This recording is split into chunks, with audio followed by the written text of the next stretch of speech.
Maharashtra today 24 news, सत्य परिस्थितीचा सविस्तर आढावा।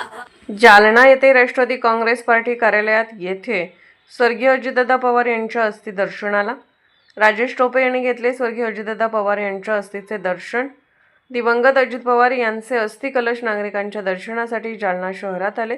शहरातील राष्ट्रवादी काँग्रेसचे जिल्हाध्यक्ष अरविंद चव्हाण यांच्या जिल्हा कार्यालयात हे अस्थि कलश ठेवण्यात आले। माजी मंत्री राजेश टोपे, अरविंद चव्हाण, शकुंतला कदम, शेख मेहमूद, धैर्यशील चव्हाण, अण्णासाहेब चितेकर यांच्यासह कार्यकर्त्यांनी अस्थि कलशाचे दर्शन घेतले। आम्ही अतिशय ह्या दुर्दैवी आणि दुःखद घटनेच्या सगळ्याच आम्ही साक्षीदार आहोत। तिथं गेलतो, आम्ही सगळ्या या प्रक्रियेमध्ये आणि पूर्ण याच्यामध्ये आम्ही सहभागी होतो। अतिशय वेदनादायी हा सगळा प्रसंग आहे। अजूनही मन आणि विचार ह्या कुठल्याही गोष्टीला असं पटतच नाही की दादा या महाराष्ट्रात आणि या देशात जगात नाहीये, हे अजिबात पटायला तयार नाही। अजूनही असं वाटतं की कुठेतरी लगेच दादांचं अस्तित्व टीव्ही मध्ये, वर्तमानपत्रामध्ये, कधी फोन मध्ये, कारण आमच्याकडे सातत्याने त्यांचे फोनही सातत्याने यायचे। हे विश्वास न बसणारी घटना आहे। याला विसरायला खरंच खूप वेळ लागणार। आज जालनेकरांनी या ठिकाणी येऊन अंत्यदर्शन सगळेजण घेत आहेत कलशाच्या संदर्भाने। आणि आम्ही सुद्धा पवारजींना आणि सुनेत्राताई वहिनींना सुद्धा मी विनंती केली होती की दादा हे महाराष्ट्राचे, देशाचे नेते आहेत आणि त्या दृष्टिकोनातून आपण जरूर महाराष्ट्राच्या सामान्य जनतेला सुद्धा या ठिकाणी त्यांच्या दर्शन व्हावं, जे बारामतीला येऊन शक्य नव्हतं। जरी तिथं 2-3 लाख लोक होते, पण तरी सुद्धा अस्थि कलशाच्या निमित्ताने दादांच्या शेवटचं दर्शन या निमित्ताने सामान्य कार्यकर्त्याचं होत आहे आणि आज आम्ही सगळेजण त्यासाठी आलेलो आहोत।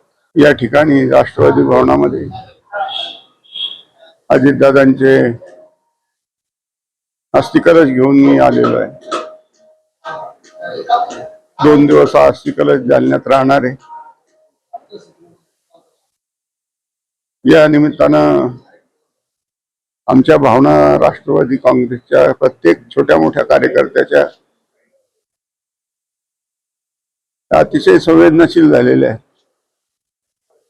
अनेक 4 दिवसापासून, 3 दिवसापासून दादांचं जेव्हापासून निधन झालं, असंख्य फोन जिल्ह्यातून, जिल्ह्याबाहेरून, वेगवेगळ्या पक्षातील कार्यकर्त्यांचे, नुसत्या राष्ट्रवादीचेच नाही, सर्वच पक्षाच्या कार्यकर्त्याचे फोन येत आहेत आणि अक्षरशः अनेक जण तर फोनवरच ओक्साबोक्शी रडत आहेत। कारण अनेकांची कामं झालेली आहेत, अनेकांचा संबंध आलेला आहे। दादांकडे जाताना कुणाचं वशिलेची गरज नव्हती। दादा सर्वसामान्य माणूस गेला, त्याचं काम न्याय असेल, योग्य असेल तर लगेच फोन उचलायचे। मग तो तलाठी असो, का कलेक्टर असो, का आयुक्त असो, का महाराष्ट्राचे मुख्य सचिव असो, कुणापर्यंत दादांचा फोन सामान्य माणसाच्या कामासाठी सतत होत राहिला। सामान्य माणूस हाच दादाच्या राजकारणाचा केंद्रबिंदू राहिला। आणि म्हणून दादा नुसते उपमुख्यमंत्री नव्हते, दादा नुसते राष्ट्रवादीचे राष्ट्रीय अध्यक्ष नव्हते, तर ते संपूर्ण महाराष्ट्राचे लोकनेते होते। आणि असा लोकनेता आज आपल्यामधून गेलेला आहे, ही खरंच मनाला चटका लावून जाणारी गोष्ट आहे। एकदा आमचे वडील जात गेल्यानंतर मी पोरका झालो होतो, आता दुसऱ्यांदा पोरकेपणाची भावना जाणवते। आमच्या सर्व राष्ट्रवादीच्या कार्यकर्त्याच्या डोक्यावरचं छत्र आज निघून गेलेलं आहे। दादांचा आधार वाटायचा, काही नाही, दादा आहेत या भावनेने सुद्धा इकडे काम करण्याला उभारी यायची, ऊर्जा यायची।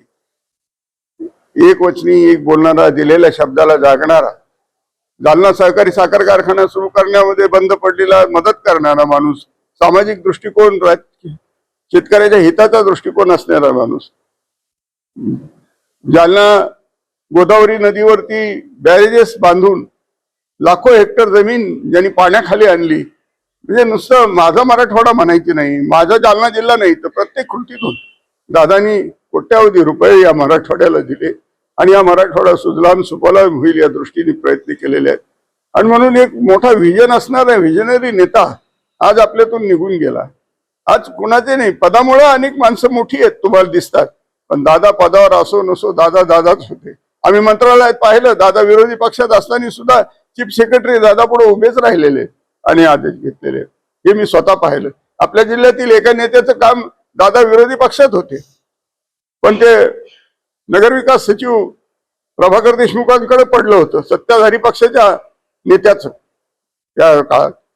पण ते सतीश चव्हाणांना त्यांनी काम सांगितलं आणि सतीश चव्हाणांनी दादाला सांगितलं आणि दादांनी फोन केल्यामुळे ते काम झालं. म्हणजे असे होते आमचे दादा, म्हणजे खऱ्या अर्थानं दादाच होते. सगळ्या दृष्टीनं एक आज आमच्या राष्ट्रवादीचं सगळं मोठं नुकसान झालेलं आहे.